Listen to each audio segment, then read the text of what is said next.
Gaza में हाहाकार, Netanyahu को ट्रंप की फटकार। फाइनल राउंड से पहले नेतन्याहू के सामने ट्रंप के गुस्से की दीवार। डोनाल्ड ट्रंप ने फोन पर इजरायली पीएम पर किया प्रहार। गाजा की जमीन पर Benjamin Netanyahu versus Donald Trump. क्या गाजा में फाइनल ऑपरेशन से पहले अकेले पड़ेगा इजराइल?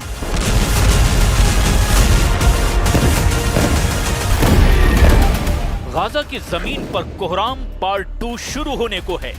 नेतन्याहू की आर्मी पूरी तरह तैयार है।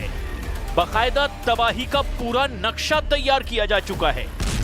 जिन अधिकारियों के कंधे पर गाजा में मिशन फाइनल की जिम्मेदारी सौंपी गई है, उन्हें सब कुछ ब्रीफ किया जा चुका है। हमास के बचे हुए लड़ाकों को कैसे उनके अंजाम तक पहुंचाना है और कैसे बंधकों की सुरक्षित वापसी तय करनी है, सब कुछ तय हो चुका है। लेकिन नेतन्याहू की टीम के इन घातक इरादों के बीच एक फोन कॉल ने वॉशिंगटन से तेल अवीव तक हड़कंप मचा दिया है। 28 जुलाई की उस शाम माहौल सिर्फ सैन्य नक्शे और स्ट्राइक प्लान तक सीमित नहीं था, क्योंकि वॉशिंगटन से आया एक फोन कॉल सीधे नेतन्याहू की सियासी और सैन्य रणनीति पर प्रहार कर गया। अमेरिकी राष्ट्रपति डोनाल्ड ट्रंप, जो अब तक गाजा में इजराइल की सैन्य कार्रवाइयों को खुला समर्थन दे रहे थे, इस बार बेहद नाराज थे और वजह थी नेतन्याहू का ताजा बयान कि गाजा में कोई भूखमरी नहीं है। यह बयान ऐसे वक्त आया जब अंतर्राष्ट्रीय मीडिया और राहत एजेंसियां लगातार भूख से मरते बच्चों, खाली पड़े अस्पतालों और राहत काफिलों की बदहाली की तस्वीरें दिखा रही है। अगले ही दिन ट्रंप ने सार्वजनिक मंच से नेतन्याहू के दावे को खारिज कर दिया।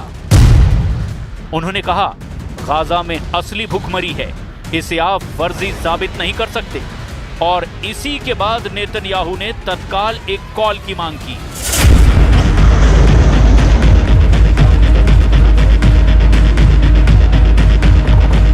एनबीसी की रिपोर्ट के मुताबिक इस कॉल के दौरान नेतन्याहू ने ट्रंप से कहा कि भुखमरी की सारी रिपोर्टें हमास की बनाई हुई हैं और गाजा में हालात इतने खराब नहीं हैं। लेकिन ट्रंप ने उन्हें बीच में टोकते हुए ऊंची आवाज में कहा कि उनके पास खुद के अफसरों से मिली तस्वीरें और सबूत हैं, जिनमें बच्चे भूख से बिलख रहे हैं।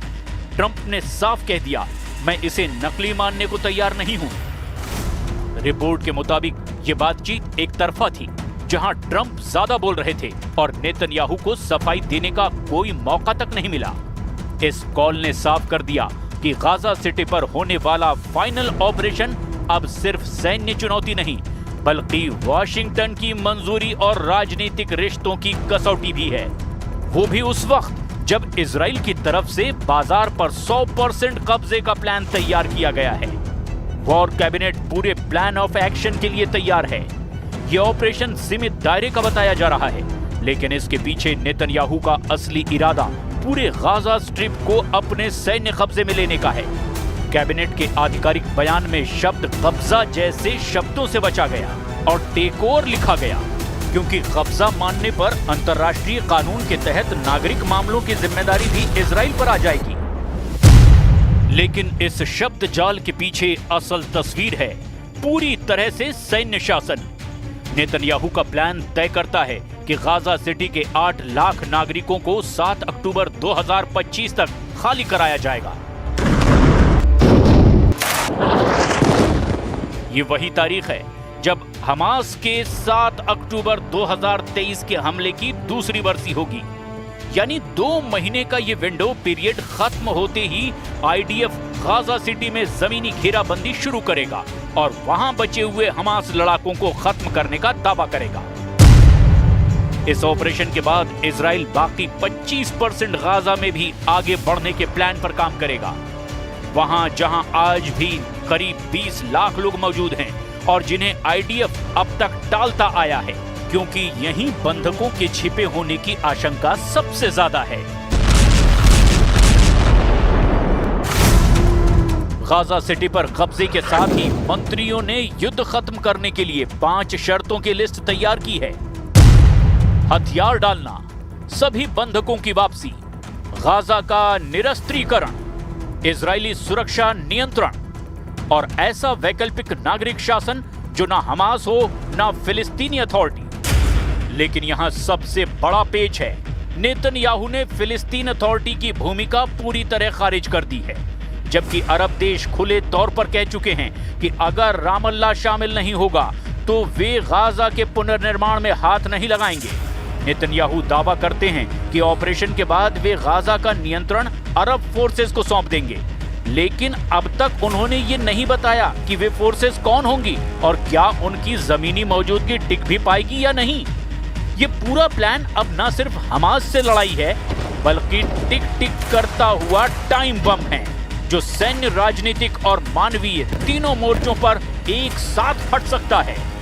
गाजा पर कब्जे का नेतन्याहू का ये फाइनल ऑपरेशन अब इजराइल के भीतर भी सवालों के घेरे में है। सबसे सख्त चेतावनी आई है आईडीएफ चीफ इयाल जमीर और शिन बेट के डायरेक्टर मेजर जनरल डेविड जिनी से, जिन्होंने बंद कमरे की मीटिंग में साफ कहा कि अगर बिना पूरी तैयारी और बंधकों की सुरक्षित रिहाई के ऑपरेशन शुरू हुआ तो ये सैन्य जीत की बजाय मानवीय और राजनीतिक हार में बदल सकता है।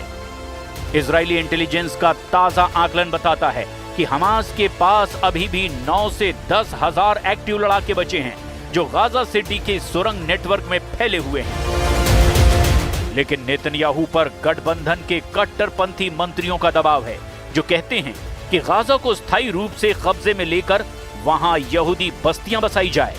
ये दबाव सिर्फ राजनीतिक नहीं, बल्कि उनके सत्ता में टिके रहने का सवाल भी है, क्योंकि अगर नेतन्याहू ने ऑपरेशन टाला तो उनकी ही पार्टी में बगावत भड़क सकती है। दूसरी तरफ अमेरिका और यूरोपीय यूनियन खुल करके कह चुके हैं कि गाजा में मानवीय आपूर्ति रोकना और बड़े पैमाने पर नागरिक विस्थापन अंतर्राष्ट्रीय कानून का उल्लंघन है। नेतन्याहू पर ट्रंप का हालिया गुस्सा इसी बड़ी वजह से सामने आया है, क्योंकि वॉशिंगटन को डर है कि अगर भूख और मौत के आंकड़े बढ़े तो पश्चिमी देशों में इजराइल समर्थक जनमत भी बदल सकता है। इस बीच संयुक्त राष्ट्र की वर्ल्ड फूड प्रोग्राम रिपोर्ट बताती है कि गाजा के उत्तरी हिस्से में 80% आबादी फैमिन लेवल की भूख झेल रही है और ये हालात अगले 6 हफ्तों में पूरे गाजा में फैल सकते हैं। यानी नेतन्याहू का फाइनल राउंड अब एक रेस है, घड़ी की टिक टिक, बंधकों की जान और अंतर्राष्ट्रीय राजनीति के तगड़े दबाव के बीच। अगर टाइमिंग चूक गई तो ये ऑपरेशन जीत के साथ एक कूटनीतिक आत्मघात साबित हो सकता है। गाजा के ऊपर मंडराता ये फाइनल ऑपरेशन सिर्फ एक सैन्य रणनीति नहीं है, ये एक ऐसी तंग रस्सी पर चलना है जहां हर कदम पर तलवार लटक रही है। नेतन्याहू के सामने चुनौती सिर्फ हमास को खत्म करने की नहीं, बल्कि उस राजनीतिक और मानवीय तूफान को झेलने की भी है जो इस ऑपरेशन के साथ उठेगा। वॉशिंगटन का मूड बदल चुका है। ट्रंप का गुस्सा इस बात का संकेत है कि अब बिना शर्त समर्थन की गारंटी खत्म हो रही